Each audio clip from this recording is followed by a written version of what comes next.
Em um pronunciamento sobre o censo do ensino superior no Brasil, o ministro da Educação, Abraham Weintraub, falou sobre o sucesso na aplicação do Enseja e as boas perspectivas para a realização do Enem. Weintraub lembrou que o Enseja é um exame que apresenta até mesmo dificuldades maiores que o Enem e que transcorreu sem problemas, e que, apesar de tentativas por parte da imprensa de fazer um terrorismo com os cidadãos que vão prestar o Enem, as atividades transcorrem normalmente. Entre as questões levantadas pelo Censo do Ensino Superior, o ministro ressaltou o nível de abandono dos cursos superiores e apontou algumas possíveis razões, enfatizando a necessidade de um diagnóstico correto para se propor soluções. Assista. Estamos aqui para falar do Censo do Ensino Superior e do Enseja que foi feito no exterior. E a conclusão é que os dois trabalhos foram desenvolvidos perfeitamente, sem nenhum incidente, está tudo rodando bem, pelo INEP e pelo MEC. Então, a primeira conclusão que eu gostaria de chamar a atenção, mais importante de todas, é que, a despeito de algumas ilações que saíram com um ou outro veículo de comunicação falando do risco de paralisia do INEP, a gente não vê nenhuma constatação na prática, lembrando que o Enseja é até mais complexo a execução dele do que o Enem. Faltam 45 dias para o Enem, então, o que eu chamaria de atenção para essa coletiva mais importante é que todas as, eu diria, as reportagens que incitavam um certo terrorismo nas pessoas, os 5 milhões de brasileiros que vão fazer o Enem, não estão se materializando. Agora, no começo de novembro, dia 3, vai ter o Enem, faltam 45 dias, e tudo absolutamente correndo normal, perfeitamente. Então, continuamos tranquilos e otimistas para o evento do Enem. Esse é o primeiro. E a segunda coisa aqui, entrando no número, e aí vocês vão ter tempo para discutir com o Alexandre, com o Carlos, que trabalharam no número mesmo do ensino superior do censo, mas eu gostaria de chamar a atenção o elevado grau de desistência que a gente tem dos nossos jovens que entram no ensino superior e mais da metade desiste ao longo do caminho. Qualquer atividade econômica, e o ensino é uma atividade econômica, mesmo quando ele é público, ele é uma atividade econômica. Ele tem que ter critérios de eficiência. Então, o que acontece? A gente é muito ineficiente aqui no Brasil, onde mais da metade dos ingressantes desistem ao longo do curso, sendo que há também um elevado grau de pessoas que ficam muito mais tempo que o necessário para concluir o curso. Então, são duas medidas claras de ineficiência e desperdício. A conclusão óbvia é que, se a gente reduzisse significativamente essa ineficiência, a gente conseguiria dobrar o número de pessoas com ensino superior completo no Brasil, utilizando os mesmos recursos atualmente disponíveis. Tá? Então, utilizando os mesmos recursos, sem nenhum investimento, se a gente melhorar a eficiência no Brasil do ensino superior, a gente tem tranquilamente condição de expandir 50% até 100% o número total de pessoas com ensino superior. E é isso que chama atenção. Antes de investir mais, a gente tem que olhar para a eficiência. Tá? Não adianta só jogar mais dinheiro no lugar que a gente está tendo tanto desperdício, público e privado. A curiosidade que eu chamaria atenção, e aqui um ponto de reflexão, é onde você tem a menor taxa de desistência, aonde tem menos fracasso. É justamente no jovem pobre, que pega financiamento e vai fazer uma faculdade privada. Esse jovem que está vendendo o almoço para comprar o jantar, ele escolhe direito o curso que ele vai fazer e, quando ele entra, ele leva a sério. Então, esse é um ponto, assim, ele não entra em qualquer faculdade, ele faz mais do que os outros. Todos os outros grupos, a gente vê nitidamente uma taxa de sucesso muito maior nesse grupo, mesmo com todos os problemas que a gente está enfrentando pelo veículo inadequado, por exemplo, que foi o FIES, né, que, além dos casos de corrupção que o ministro Sérgio Moro está pegando e está prendendo as pessoas, até o altíssimo grau de inadimplência, que é mais de 50% dos jovens que pegam, não conseguem pagar, porque é um instrumento inadequado de crédito. Você vê que esse jovem, mesmo enfrentando todas as dificuldades, ele tem uma taxa de sucesso muito maior do que aquele jovem que é custeado 100% pelos pais numa empresa, numa faculdade privada, ou o jovem que entra numa universidade federal e segue o curso, seja lá por não ter o compromisso de pagar, ou seja porque o curso é mal estruturado numa federal e desestimula a conclusão do curso, a gente vê esse insucesso. Quanto a essa relação compromisso e estruturação do curso, eu chamaria a atenção que, novamente, medicina é onde a gente vê nitidamente a menor taxa de desistência e a maior taxa de conclusão, comprovando que, tanto na pública quanto na privada, o jovem faz um esforço muito grande, ou o estudante faz um esforço muito grande para entrar. Depois que entra, mesmo os que entram nas federais, o curso é mais estruturado, e nas privadas ainda existe o compromisso da família, do jovem, para pagar uma faculdade caríssima, e você vê uma baixíssima taxa de desistência. O último ponto para chamar a atenção é que, pela primeira vez, cruzou ensino à distância para o ensino presencial, de oferta de matrículas, né? Então, é a primeira vez que você tem um número maior de ensino à distância sendo ofertado do que ensino presencial. Isso eu acho que é uma tendência nacional e mundial. Isso só tende a se consolidar e ampliar. Então, acho que é isso. Da minha parte, eu vou deixar os senhores e as senhoras com o Alexandre e com o Carlos, e eles podem entrar em maiores detalhes. Se alguém tiver alguma pergunta específica para mim, eu vou sair, senão vou dar sequência. Ok? Muito obrigado. O presidente Jair Bolsonaro continua em recuperação e, a pedido médico, reduziu a agenda de trabalho. Vamos direto ao Palácio da Alvorada. A repórter Luciana Colares de Holanda traz as informações sobre a movimentação por lá. Bom dia, Lu. Oi, Renata, bom dia para você que acompanha a TV Brasil. O presidente Bolsonaro passa o dia hoje aqui no Palácio da Alvorada, a residência oficial. Ele ainda se recupera da cirurgia feita no último dia 8, lá em São Paulo. E amanhã, os médicos que o operaram vão vir a Brasília para avaliar as condições físicas do presidente. E as notícias são bem positivas, viu, Renata?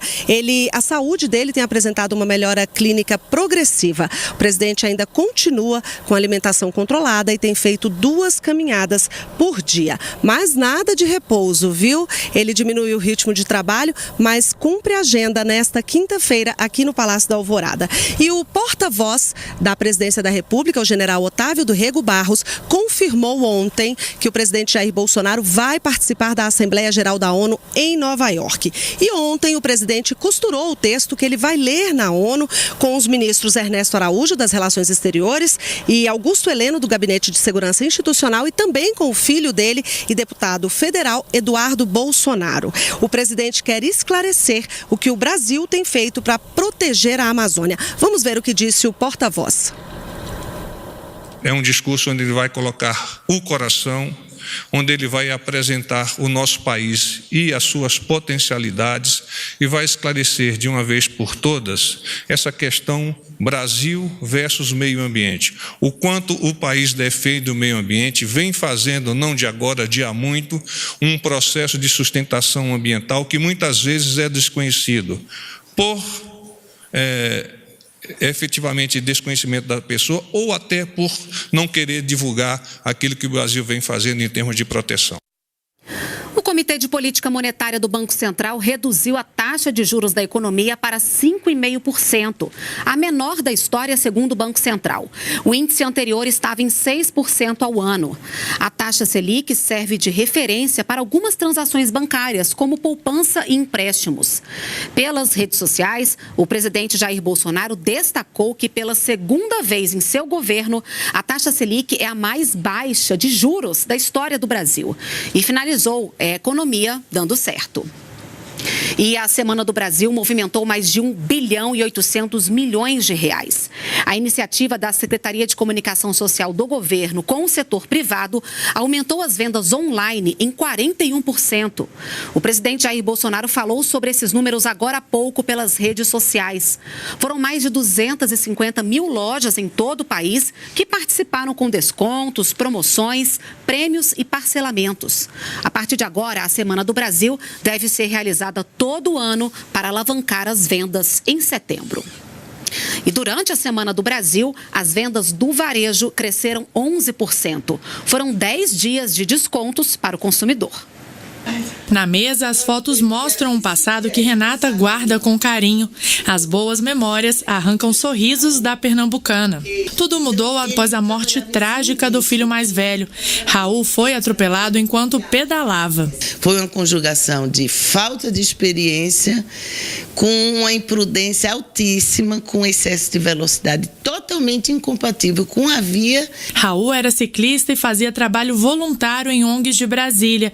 Ele ensinava pessoas a pedalar e participava de um levantamento sobre as condições das ciclovias no Distrito Federal. A gente está pensando numa cidade para as pessoas.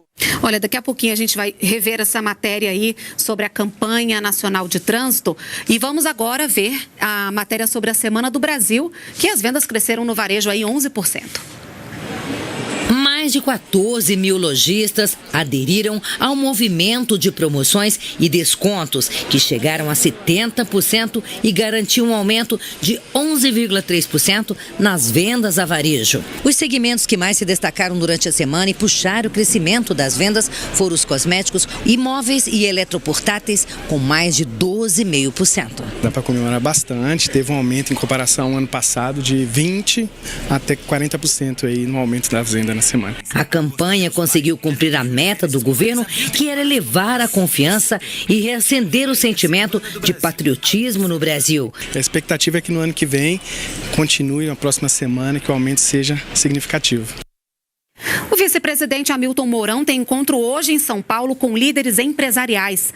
Vamos então falar com o repórter Ricardo Ferraz, que traz as informações pra gente. Bom dia, Ricardo.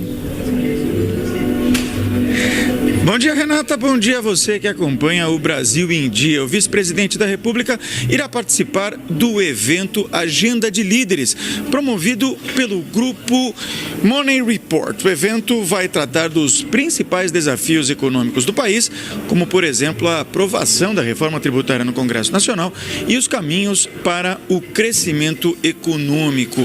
O vice-presidente, general Hamilton Mourão, vai falar sobre esses e outros temas para uma plateia de líderes empresariais e também de empresários. Na palestra, ele deve abordar os caminhos para o crescimento e também os principais projetos do governo. O evento está previsto para logo mais às 10 horas da manhã.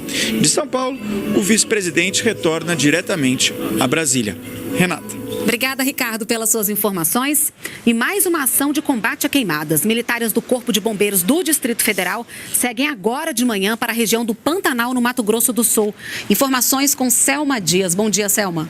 Oi, Renata. Bom dia a você e a todos. Olha, são 34 homens do Corpo de Bombeiros que já deixaram o Distrito Federal agora de manhã em 6 viaturas em direção ao Mato Grosso do Sul para ajudar no combate aos mais de 800 focos de incêndios, que atingem essa região do Pantanal. Antes da partida, esses oficiais se concentraram na Academia de Bombeiros Militar aqui do DF por volta ali das 7 da manhã e deram início a essa ação que vai contar também com uma aeronave. Essa medida é uma ação conjunta entre o governo do Distrito Federal e também a Secretaria Nacional de Proteção e Defesa Civil, que faz parte ali do Ministério do Desenvolvimento Regional, órgão que liberou cerca de R$350 mil para bancar os custos desta operação. Esses homens que foram enviados lá para o Mato Grosso do Sul não têm data para voltar, eles devem ficar por lá o tempo que for necessário para ajudar aí no combate a esses incêndios. Renata, eu volto com você. Obrigada, Selma, pelas suas informações ao vivo. E trabalhadores cadastrados no PIS/PASEP, nascidos em setembro, começam a receber hoje o abono salarial. Vamos ao Rio de Janeiro. Tiago Pimenta traz os detalhes para a gente. Bom dia, Tiago. Oi, Renata, bom dia. A boa notícia é mesmo para os trabalhadores nascidos em setembro e que têm direito ao abono salarial do PIS PASEP. No caso do PIS, o Programa de Integração Social, o benefício já pode ser recebido a partir de hoje. E aqueles trabalhadores que têm conta na Caixa Econômica Federal, para esses foi feito um depósito automático na última terça-feira.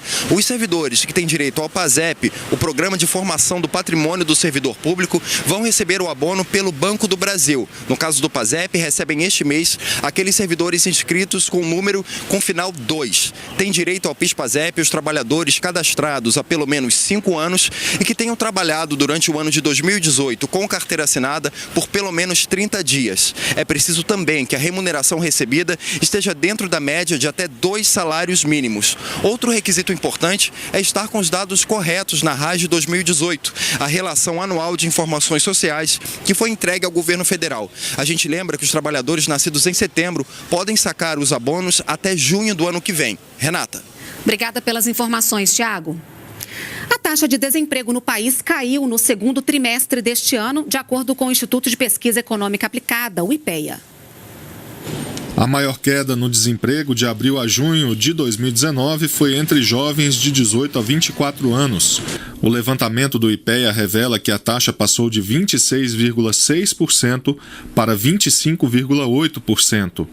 O estudo mostra que a queda ocorreu por causa da expansão de 1,7% da ocupação nessa faixa etária. Ainda segundo o Instituto, de julho de 2018 até julho deste ano, foram criados 521 mil novos empregos formais.